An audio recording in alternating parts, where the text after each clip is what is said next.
हे इंसान, कभी विचार किया है यहां पे किस लिए आया है और आखिर जाना कहां है? किस लिए आया है? आमतौर पे लोगों का एक रवैया बन चुका है, खाओ पियो ऐश उड़ाओ, ये जग मीठा अगला किसने देखा है? अगला जिन संतों ने, पीर फकीरों ने, पैगंबरों ने देखा है उनकी मानने को तैयार नहीं होता। उनके लिए कह देता है कि नहीं, वो वैसे कहते हैं, फजूल की बात करते हैं, यूं ही कहते हैं, जबकि ऐसा नहीं है। तो भाई ये सोचो, आप किस लिए आए हैं, क्या आपका काम है और क्या कर रहे हो, ये जानना अति जरूरी है। एक बात आपको बताएं, हमारे धर्मों में इंसान को सर्वश्रेष्ठ बताया है कि सबसे श्रेष्ठ इस धरती पे अगर कोई प्राणी है तो वो है मनुष्य। हिंदू धर्म में कहा है सर्वश्रेष्ठ, अति उत्तम जून, सरदार मुखिया जून। इस्लाम धर्म में बोला गया खुद मुख्तियार जून। सिख धर्म में कहा गया सर्वश्रेष्ठ सरदार मुखिया जून। और इंग्लिश फकीर भी यही कहते हैं कि इंसान जैसा कोई दूसरा नहीं। पर सोचने वाली बात है कि इंसान ऐसा क्या कर्म करता है जिससे कहा जाए कि वाकई जो गुरुओं ने, पीर पैगंबरों ने, ऋषि मुनियों ने कहा है वो सही है, कि वाकई इंसान जैसा कोई नहीं है। देखते हैं आदमी और जानवर, पशु पक्षी में क्या फर्क है। अगर निगाह मार के देखें तो पशु पक्षी भी खाते पीते हैं और जानवर भी खाता पीता है। फर्क मात्र इतना है, इंसान जब चाहे, जैसा चाहे वैसा खाने की कोशिश करता है और जानवर पक्षियों को जब मिल जाए, जैसा मिल जाए उसे खा के पेट भरने की कोशिश करते हैं। मकसद तो दोनों का एक ही है, मतलब तो दोनों का एक ही है, अपना पेट भरना, अपने लिए ताकत पैदा करना। तो घर परिवार जानवरों का घर होता है, घोंसले होते हैं पक्षियों के, उसी तरह आदमी का भी घर होता है। बाल बच्चे आदमी के, जानवर पक्षियों के भी होते हैं। फर्क क्या है? जीते जी जानवरों की मलमूत्र काम में आती है और मरने के बाद हड्डियां, चमड़ा सब काम आ जाता है। आदमी का जीते जी मलमूत्र संभालने में साइंटिस्ट लगे हुए हैं, कैसे संभालें, इतना बढ़ता जा रहा है। और मरने के बाद हड्डियां संभालने पे भी टैक्स लगता है। जाओगे वो पहले ही ले लेंगे, आजा आजा तू हमारा ग्राहक है, निकाल, कितने निकालेगा। तो हड्डियां समेटने में भी पैसा लगता है। तो इस लिहाज से देखें तो जानवर आगे हैं। पर शायद आदमी सोचे, साइंस में, विज्ञान में आदमी ने बहुत तरक्की करी है, सुख सुविधा के साधन बन गए हैं। तो साइंस ने कितनी तरक्की की है, गाड़ियां हैं, कारें हैं, क्या ऐसा पशु कर सकता है? ना जी ना, पशु नहीं कर सकता। पर आपको सुख सुविधा के साधन तो विज्ञान के नजर आ गए। पर अगर आज कहें कि आदमी बारूद के ढेर पे बैठा है, सारी दुनिया बारूद के ढेर पे बैठी है, तो गलत नहीं होगा। क्योंकि एटम, परमाणु, अणु, हाइड्रोजन जो बम बन रहे हैं, ऐसा खतरा जैसा आज आदमी को आदमी से है, क्या आदमी को पशु से हो सकता है? कभी नहीं हो सकता। सोच भी नहीं सकते पशु। तो फिर भी पशु आगे निकल गए, आदमी तो फिर पीछे रह गया। फिर धर्मों में क्यों कहा कि आदमी सर्वश्रेष्ठ है, अति उत्तम है, सरदार जून, मुखिया जून, सर्वश्रेष्ठ जून? क्यों? एक कारण है, आदमी इस मृत्युलोक में, इस घोर कलयुग में अगर चाहे तो भगवान को यहां वहां दोनों जहान में देख सकता है, जबकि पशु पक्षी चाहते हुए भी उसे नहीं देख सकते। आदमी को भगवान ने यह ताकत दी है, अगर भगवान का नाम जपे, जीते जी गम दुख दर्द चिंता बीमारियों से मुक्ति, मरने के बाद आवागमन से मुक्ति आदमी को मिल सकती है, जबकि देवी देवता को भी नहीं मिल सकती, पशु पक्षियों की तो बात छोड़ो। इसलिए आदमी को हमारे गुरुओं ने, ऋषि मुनियों ने, संत पीर पैगंबरों ने सर्वश्रेष्ठ कहा। अब आप खुद देख लो, क्या आदमी वाला काम करते हो? कभी भक्ति करते हो कि सारा दिन चुगली निंदा हथाई कर रहे हैं, इधर की उधर, उधर की इधर, इधर को उंगली लगाई लड़ दी, उधर के लगा दी? तो भाई ये कोई आदमियों वाले काम है? हमारे वेद शास्त्र, हमने सभी पवित्र ग्रंथ पढ़े, हिंदू धर्म के हमारे वेद शास्त्र, और जिनमें गीता रामायण महाभारत चारों वेद, पांचवा वेद महाभारत को भी कहा जाता है।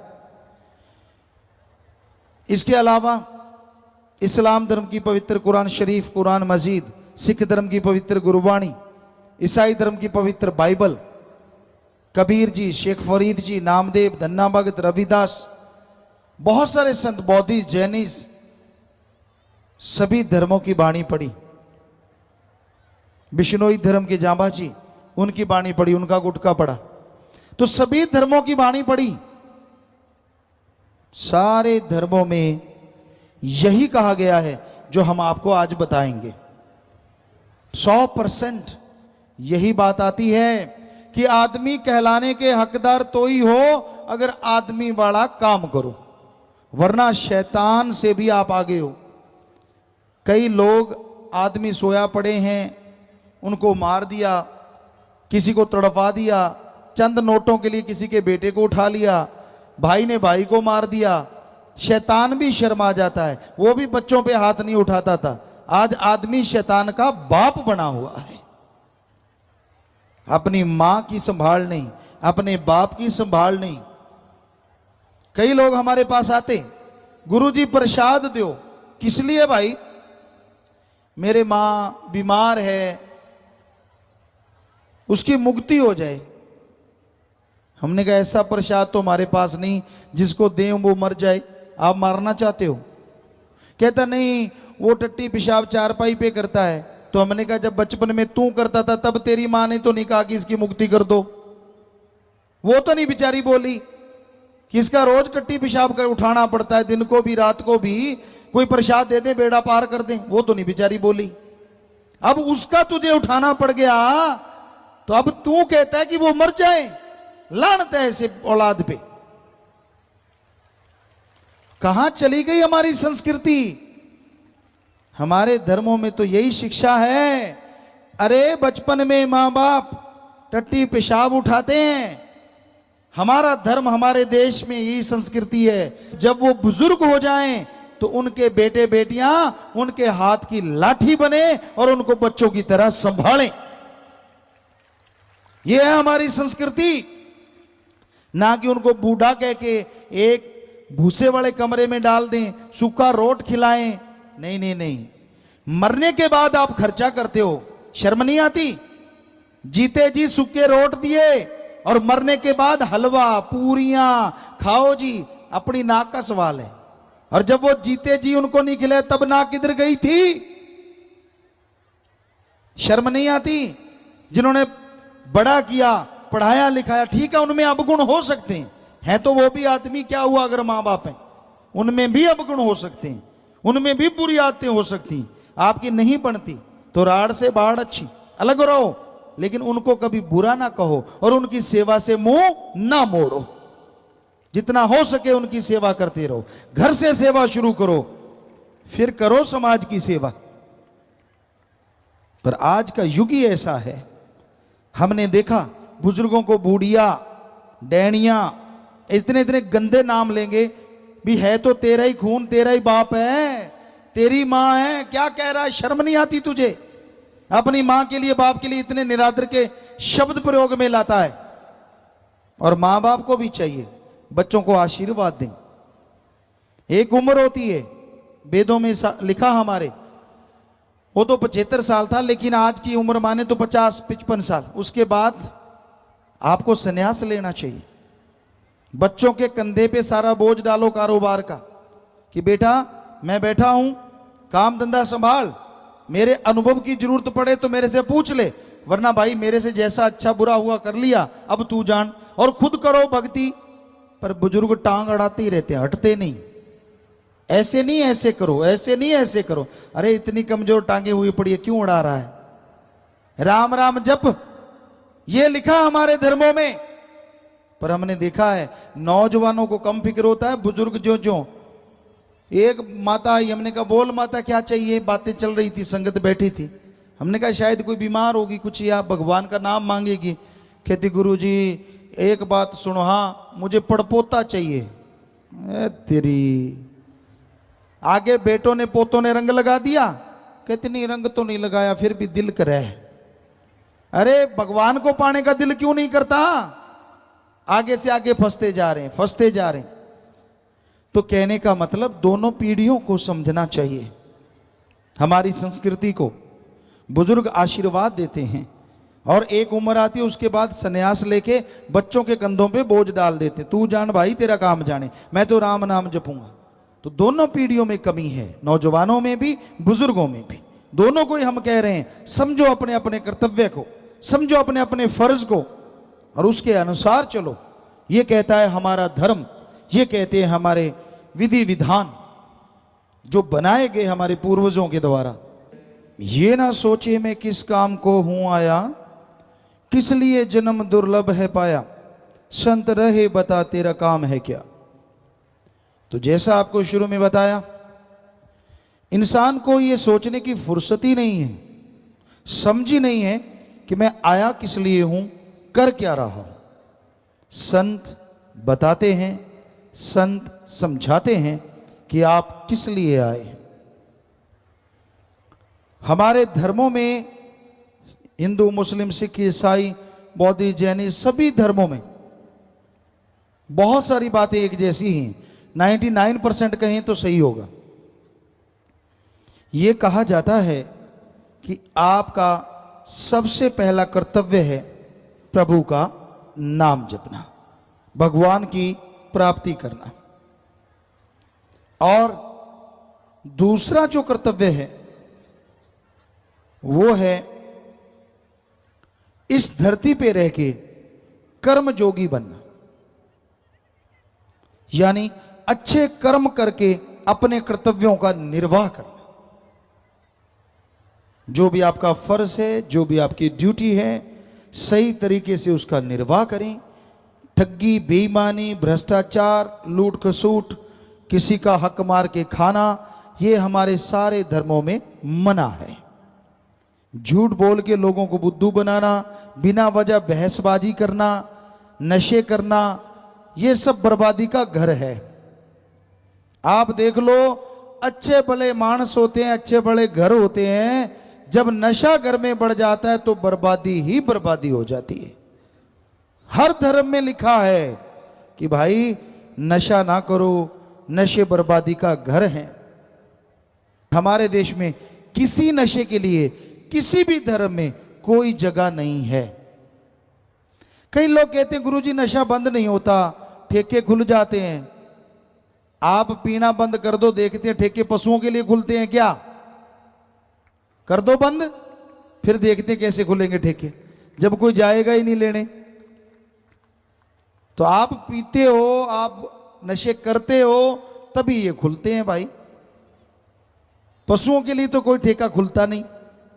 तो इसलिए आपको जागना होगा, समाज को जागना होगा, नशों को त्यागना होगा।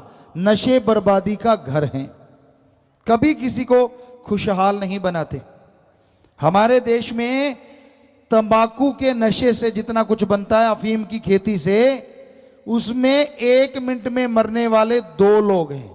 यानी जैसे आप घड़ी देख लो, 1 मिनट हो गया, अपने देश में इन नशों से 2 लोग मर जाते हैं 1 मिनट में। इतना बर्बादी हो रही है। ये डॉक्टरों का रिसर्च है, हमें दिया गया, लिख के बताया। तो भाई ये बड़ी दुखद पहलू है।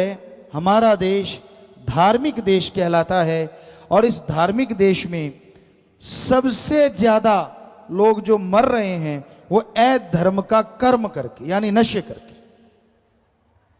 धर्म कहता है नशा करो, धर्म नशा करने से रोकता नहीं।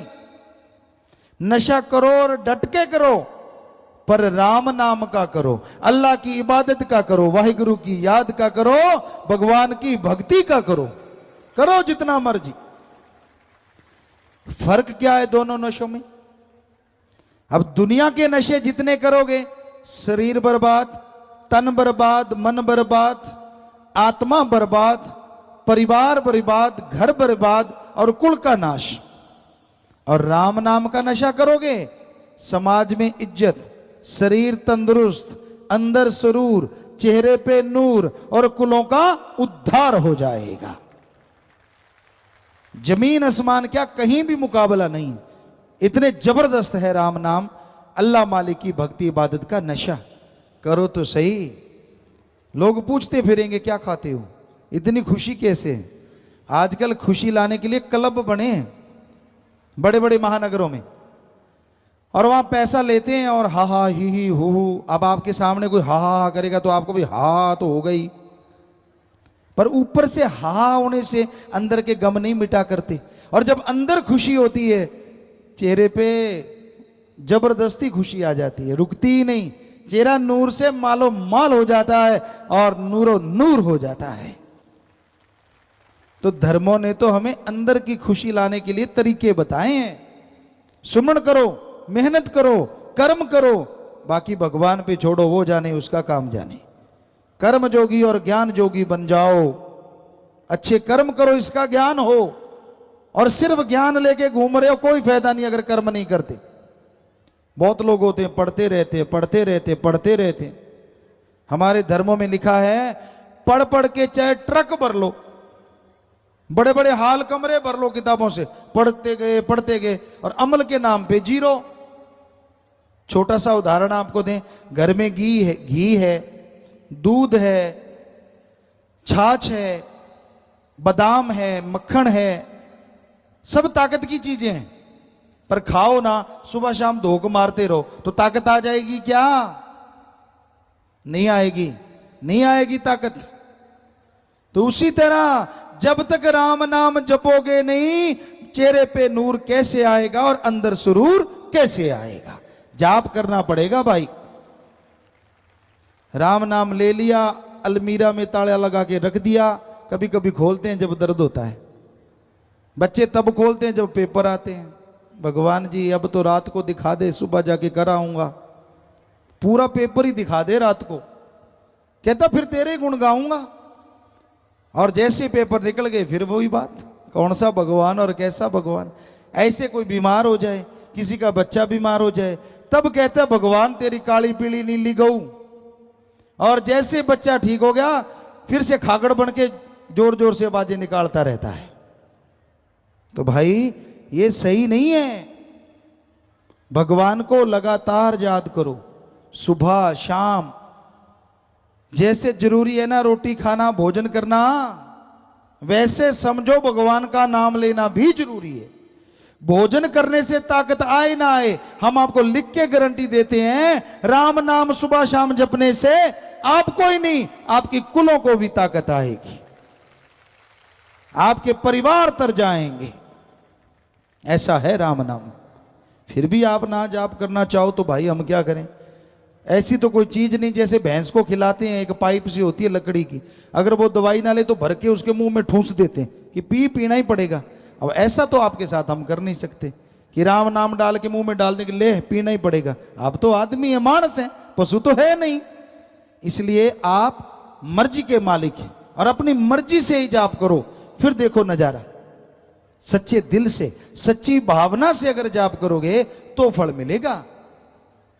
कहते शिकारी वो होता है जिसको लगे लगे ना करना पड़े, अपने आप ही पकड़ ले शिकारी। और उसी तरह भगवान की खुशियां, अल्लाह राम परमात्मा की खुशियां वो हासिल करता है जिसको कहना ना पड़े, कि भाई तू भगवान की भक्ति कर, उसके अंदर तड़प पैदा हो जाए, लगन लग जाए, और वो सच्ची रुचि से और पूरी खुशी से भगवान का नाम ले, कुछ मांगे ना, बिन मांगे मोती मिले और मांगे मिले ना भीख। पता नहीं क्या बख्श दे भगवान। सच्चे दिल से अगर उसकी भक्ति करो, सच्ची भावना से अगर भक्ति करो।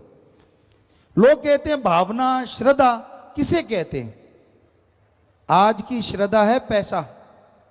मंदिर, मस्जिद, गिरजाघर, गुरुद्वारा, कहीं भी जाइए, हमने देखा सभी धर्मों को मानते हैं, सभी जगह जाते हैं।